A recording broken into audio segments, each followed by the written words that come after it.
Good morning बच्चों। तो जीवन की प्रक्रियाएं होता क्या है, लाइफ ऑफ प्रोसेस है क्या।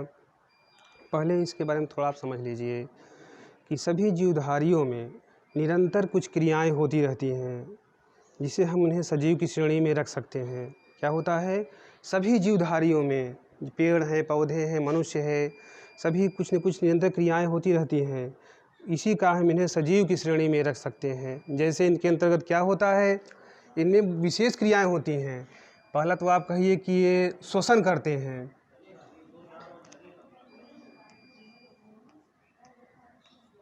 ये श्वसन करते हैं। अगर ये श्वसन नहीं करेंगे, इन्हें हम जीवधारियों की श्रेणी में नहीं रख सकते हैं। अगला पॉइंट है पोषण।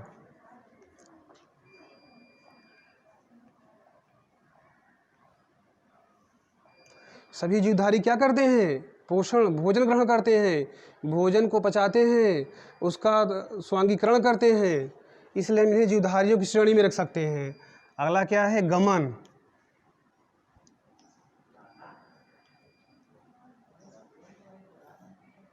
गमन की श्रेणी रखते हैं। गमन माने होता है एक स्थान से दूसरे स्थान जाना, तभी तो हम कहेंगे जीव है। अगर हम एक दूसरे स्थान पर नहीं जाएंगे तो समझेंगे मृत है। एक स्थान से दूसरे स्थान को क्या कहते हैं, गमन कहते हैं। अब इसमें एक प्रक्रियाएं, जीवन प्रक्रियाएं होती हैं। श्वसन हो गया, गमन हो गया, इसके बाद हो गया है जनन।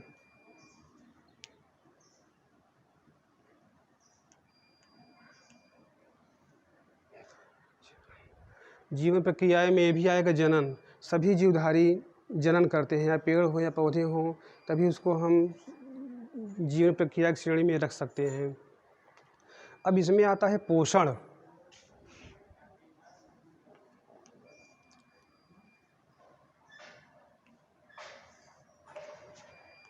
जीवन को चलाने के लिए पोषण की आवश्यकता होती है। अगर हम पोषण नहीं करेंगे, भोजन नहीं ग्रहण करेंगे, तो हमें एनर्जी प्राप्त नहीं हो सकती है। आप ऐसे कर सकते हैं कि जो हम भोजन संतुलित सुबह खाते हैं, हमें एनर्जी मिलती है। अगर भोजन नहीं ग्रहण करेंगे तो हम लिखने, पढ़ने या कहीं आने जाने में हमें एनर्जी नहीं मिल पाएगी। आप ऐसे से कह सकते हैं, जैसे कि आप अगर गाड़ी चला रहे होते हैं, उसमें गाड़ी को चलने के लिए पेट्रोल की आवश्यकता होती है। अगर पेट्रोल ख़त्म हो जाएगी तो गाड़ी बंद हो जाएगी। उसी प्रकार से जीवधारियों में जीवन को चलाने के लिए पोषण की आवश्यकता होती है। अगर पोषण हमको नहीं मिलेगा तो हम शायद आने जाने में असमर्थ रहेंगे। तो पोषण किसके, इन्हें निम्नलिखित अवयवों में बांटा जा सकता है, जैसे कार्बोहाइड्रेट है, प्रोटीन है, वसा है, विटामिन है। तो कार्बोहाइड्रेट क्या है, कार्बोहाइड्रेट्स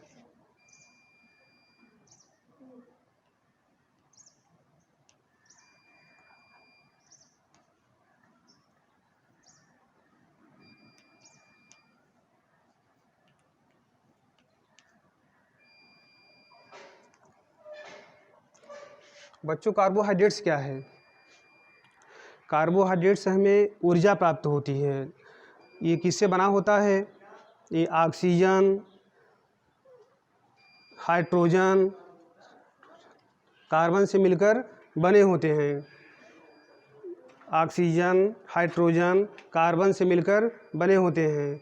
इसके क्या क्या स्रोत हैं, जैसे कि विशेष तौर पे जितने भी अनाज होते हैं वो उसमें कार्बोहाइड्रेट पाया जाता है। विशेष तौर पे गन्ना, गुड़, चुकंदर, आलू, चावल, इसमें विशेष रूप से कार्बोहाइड्रेट पाए जाते हैं। कार्बोहाइड्रेट को निम्नलिखित अवयवों में बांटा गया है जो हमें अन्य भोजनों में विभाजित करता है, जैसे कि मोनोसैकेराइड है, मोनोसैकेराइड्स,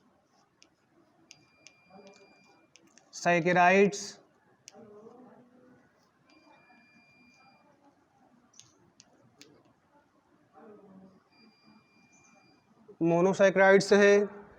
दूसरा है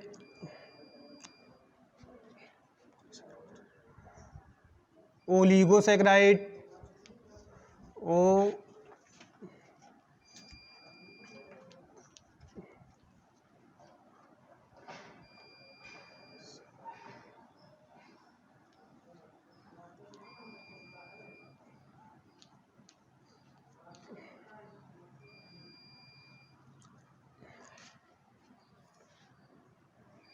तीसरा है पॉलीसेकेराइड।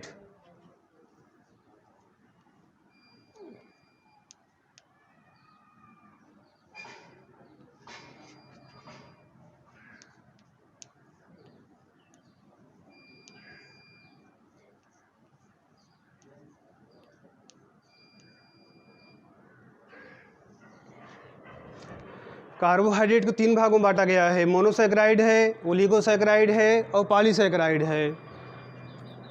इसका विशेष तौर पे महत्व क्या होता है? विशेष तौर पे हमारे कार्बोहाइड्रेट हमारे भोजन के लिए क्या करता है? ये भोजन ऊर्जा प्रदान करता है। इससे कमी से कौन कौन से रोग हो जाते हैं? इसके अधिकता से भी हमको हमारे शरीर के लिए नुकसानदायक होता है और इसके कमी भी हमारे शरीर के लिए नुकसानदायक होता है। अधिकता से क्या होता है कार्बोहाइड्रेट्स के? इसके अधिकता से हमारे शरीर का वज़न बढ़ जाता है। वज़न बढ़ने से हमारे शरीर में हृदय घाव जैसी तमाम बीमारियां हमको हो जाती हैं। अब इसके कार्बोहाइड्रेट कमी से कौन सा रोग हो जाता है? इसके कमी से हमारे शरीर का विकास रुक जाता है, हमारा वज़न कम हो जाता है, जिससे हमारी मानसिक वृद्धि में कमी आ जाती है। दूसरा क्या है? प्रोटीन है।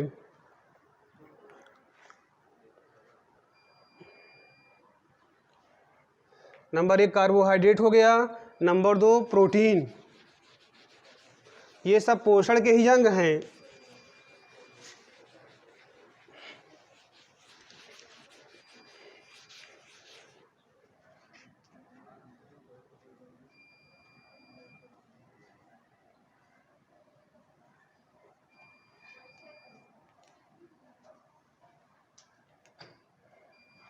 बच्चों, प्रोटीन क्या है? ये प्रोटीन मिले कैसे होते हैं? ये हमें प्राप्त कैसे होता है? पहले तो ये जानिए कि आप ये कार्बन, हाइड्रोजन, ऑक्सीजन तथा नाइट्रोजन से मिलकर ये यौगिक होते हैं। हमारे शरीर का 14% भाग तथा सूखे हुए या मृत शरीर का 50% भाग जो है इन्हीं प्रोटीनों से बना होता है। इसके स्रोत हैं जैसे कि आप जितने भी दाल हैं, दाल ले लीजिए, अंडा, मांस, मछली, सूखे मेवे, ये प्रचुर मात्रा में प्रोटीन पाया जाता है। प्रोटीन से हमें ऊर्जा प्राप्त होती है। एक इसमें छोटे बच्चों में जो बीमारी होती है क्वाशरकोर,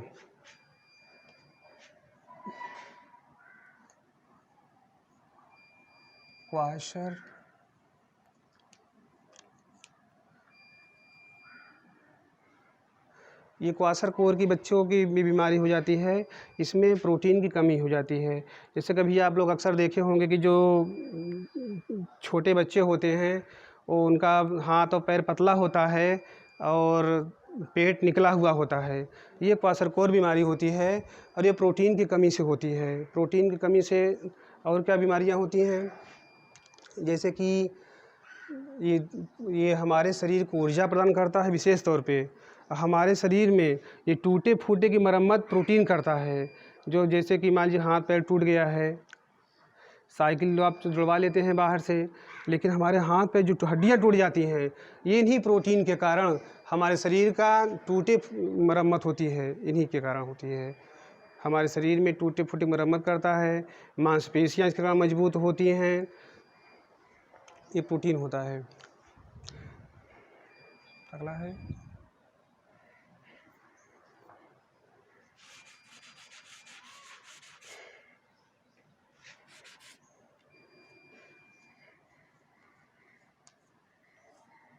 वसा।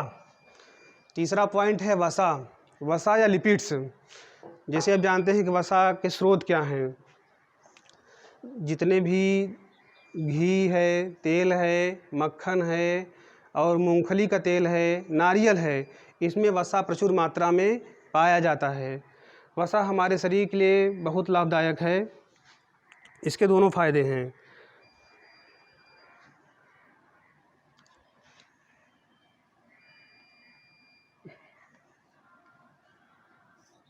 स्रोत तो हमने बताया, जैसे कि जितने भी आयल हैं ये वसा से हमको वसा उसी से प्राप्त होता है। घी है, मक्खन है और मूंगफली है, नारियल का तेल है, ये वसा के हमारे स्रोत हैं। इससे हमको हानियाँ क्या होती हैं वसा से? वसा हमारे शरीर के लिए ऊर्जा प्रदान करता है, लेकिन इसकी हानियाँ भी बहुत हैं हमारे शरीर में। जैसे कि इसके अधिकता से हमारा शरीर में मोटापा बढ़ जाता है। मोटापा बढ़ने से हमारे हृदय घात जैसी बीमारियां हो जाती हैं, ये वसा के कारण होता है। इसके कमी से त्वचा रूखी हो जाती है। हमारे शरीर में एक लेयर बना लेता है ये वसा का, जिससे कि हमारे शरीर की ऊष्मा को बाहर नहीं जाने देती है वसा। इसका यही कार्य है। ठीक है, बस बच्चों अपने भोजन में वसा का मात्रा अधिक नहीं सेवन करना चाहिए, क्योंकि वसा अधिक मात्रा के सेवन करने से हमें हृदय घात जैसी बीमारियां हो जाती हैं, हार्ट अटैक होता है, और इसका रोकथाम के लिए बहुत मुश्किल ही है। इसलिए अपने भोजन में वसा का प्रयोग कम से ही कम किया जाए।